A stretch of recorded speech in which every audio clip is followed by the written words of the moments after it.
सबको प्रभु यीशु के नाम से जय मसीह की। और परमेश्वर आपको बहुत आशीष दे। आज का वचन है यूहन्ना रचित सुसमाचार उसका 9 अध्याय 25 पद। यहाँ पर इस प्रकार लिखा हुआ है, उसने उत्तर दिया, मैं नहीं जानता कि वो पापी है या नहीं।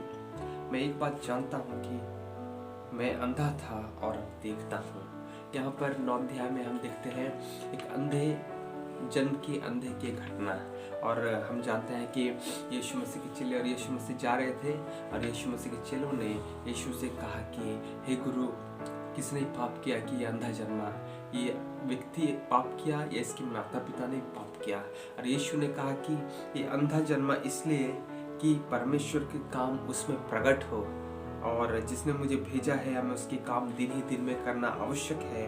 वह रात आने वाली है जिसमें कोई काम कर नहीं सकता। और इस प्रकार यीशु मसीह वचन बोलने के बाद हम वचन में जब देखते हैं तो वहाँ पे हम पाते हैं कि यीशु मसीह ने मिट्टी में थूका, मिट्टी सानी, और उस मिट्टी को यीशु मसीह ने उस अंधे व्यक्ति की आंखों में लगाया और कहा तू जाके सीलों में धो ले।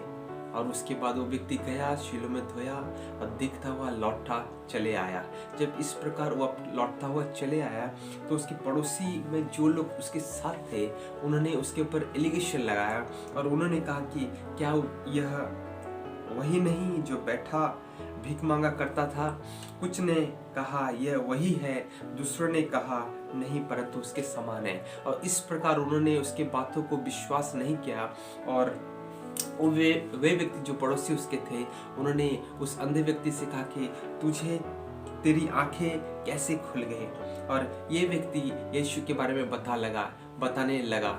सो ये अंधा व्यक्ति को उन्होंने पूछा कि उसका नाम क्या है, तो ये कहता है कि मैं उसे नहीं जानता। और कुछ समय के पश्चात ये व्यक्ति क्या करते हैं, उसके पड़ोसी लोग सब फरीसियों के पास लेकर जाते हैं। फरीसियों ने भी जांच पड़ताल की, लेकिन उनको समझ में आया कि जिस व्यक्ति के विषय में बोल रहा है वो एक पापी है, क्योंकि ये व्यक्ति सब्त के दिन को नहीं मानता। फिर जब उनसे बात ना बना तो वे व्यक्ति क्या करते हैं, उसके माता पिता को अपने पास बुलाते हैं, माता पिता से भी पूछताछ करते हैं कि क्या आपके जो पुत्र था वो अंधा जन्मा है और इसकी आंखें कैसे खुल गई, हमें बताएं। और मेरे प्रिय, उसके माता पिता भी डरते हैं कि कहीं हमें समाज गृह से बाहर ना निकाल दिया जाए। सो वे कहते हैं कि मेरा बेटा तो सयाना है, आप उसी से पूछ लो कि उसकी आंखें किस प्रकार खुल गई। जब उनके माता पिता की बातों के ऊपर विश्वास ना हुआ तो फिर हम देखते हैं कि फिर ये अंधा को बुलाया जाता है। फिर कहते हैं कि तू परमेश्वर की स्तुति कर, सच में तू बता कि तेरी आंखें किसने खोल दी। और सब जगह मेरे प्रिय हम देखते रहते हैं कि ये व्यक्ति अपने दृढ़ विश्वास और दृढ़ वचन में बना हुआ है, अपने जो गवाही है उसमें बना हुआ है। और 11 पद में हम देखते हैं कि ये व्यक्ति गवाही देता है कि उस व्यक्ति ने, यीशु के बारे में कहता है कि वो व्यक्ति ने मेरी आंखों पर मिट्टी लगाई, अब मुझसे कहा जा धो ले, और मैं धोया और मैं देखता हुआ चले आया। वचन 15 में भी वो कहता है कि मैं पहले अंधा था अब देखता हूँ। वचन 25 में भी वो कहता है कि मैं अंधा था देखता हूँ। वचन 30 में भी कहता है कि मैं अंधा था देखता हूँ। और वचन 32 में भी यही गवाही देता है कि मैं अंधा था अब मैं देखता हूँ। मेरे प्रियो, क्या हमारी गवाही नहीं है? यस, हमारी गवाही भी है। परमेश्वर ने हम सबके जीवन में छोटे बड़े कुछ ना कुछ काम किए हैं। हो सकता है हमारा जो साक्षी है, गवाही है, वो छोटी है, लेकिन उस गवाही को हमें बरकरार रखना है, उस गवाही को हमें उठाकर रखना है, उस गवाही में हमें बने रहना है कि परमेश्वर हमारे जीवन में कुछ अद्भुत कामों को करे। हालेलुया। कुछ परिस्थिति परमेश्वर की ओर से सृष्टि की हुई होती है जिसके द्वारा परमेश्वर अपना काम करना चाहता है। यहाँ पर भी परमेश्वर इस व्यक्ति को अंधा बना कर रखा था कई सालों तक, इसलिए कि परमेश्वर के काम इसमें प्रकट हो। मेरे प्रियो, लेकिन जब परमेश्वर का काम प्रकट होता है तो कभी कभी इस प्रकार होता है कि बाहर वाले उस परिवर्तन को या उस गवाही को एक्सेप्ट नहीं करते। जिस प्रकार इस अंधा व्यक्ति वहां पर अपनी गवाही को दे रहा है कि मैं पहले अंधा था अब मैं देखता हूं, तो बहुत बाहर वालों ने उसका ठट्टा किया, उसका परिहास किया, उसकी गवाही को नहीं समझा।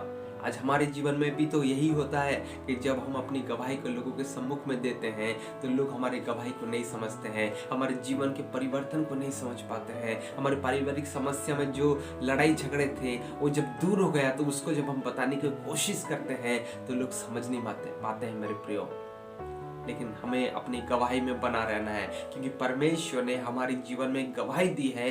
बाहर वाले समझे या ना समझे, हमें अपनी गवाही में बना रहना है। और जब हम अपनी गवाही में बने रहते हैं तो यीशु मसीह अपने आप को हमारे ऊपर क्या करता है, प्रकट करता है।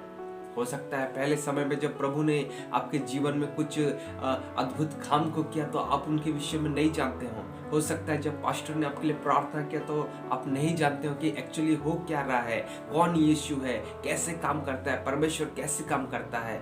लेकिन जब आप विश्वास में बने रहेंगे कि हाँ, परमेश्वर ने मेरे लिए अद्भुत कामों को किया है, और लोग हो सकता है ठट्टा करेंगे, लेकिन आप अपने गवाही में बने रहेंगे, गवाही में बने रहेंगे, तो एक समय ऐसा आएगा कि परमेश्वर आपके ऊपर प्रकट होगा और आपकी गवाही को परमेश्वर ही बढ़ाएगा। मेरे प्रियो, जिस प्रकार ये अंधे व्यक्ति के जीवन में हुआ, एक छोटा सा कार्य किया गया, वो यीशु को जानता भी ना था, लेकिन अंतिम समय में 9 अध्याय 25 पद से जब शेष समय में और 35 पद से जब पढ़ेंगे अंतिम भागों को, तो वहां पे समझ पाएंगे कि यीशु उससे मुलाकात करता है।